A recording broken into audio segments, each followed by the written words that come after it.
Hi friends, யாராவது என்ன மாதிரி பழைய கேஸ் ஸ்டவ்வை கொடுத்துட்டு புது கேஸ் ஸ்டவ் வாங்கணும். ஆனால் என்ன பிராண்ட் வாங்கலாம், நம்ம பட்ஜெட்டுக்குள்ளே இருக்கணும், 3 பர்னராக இருக்கணும், ஸ்டெயின்லெஸ் ஸ்டீலாக இருக்கணும், அந்த பர்னரும் ரொம்ப கிட்ட இருந்து நம்ம பாத்திரம் வைக்கக்கூட இடிக்கக்கூடாது. ஸோ இப்படியெல்லாம் நிறைய ஏக்கச்சக்க டிமாண்டோட நீங்கள் இருக்கிறீங்களா? ஆமாங்க, நான் உங்களுக்கு தாங்க இந்த வீடியோ. நானும் இதே பெரிய கன்ஃபியூஷனில் இருந்துட்டு தாங்க இதை நான் செலக்ட் பண்ணேன். Butterfly stainless steel 3 burner gas ஸ்டவ்ங்க. இது வந்து பிராஸ் பர்னராக இருக்குது. 2 பர்னர்லாம் பாருங்கள், நல்லா தூரமாக இருக்குது.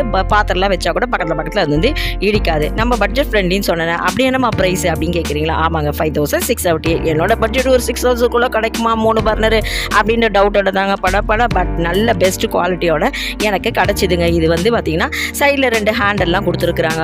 எனக்கு வந்து இந்த ஹேண்டல்லாம் இதுக்கு முன்னால் இந்த ஸ்டவ்வில் எல்லாம் க்ளீன் பண்ணும்போது தூக்கும் போது சம்டைம்ஸ் அது ஸ்லிப் ஆகி கீழே விழுந்துடும் மேடம் எல்லாம்.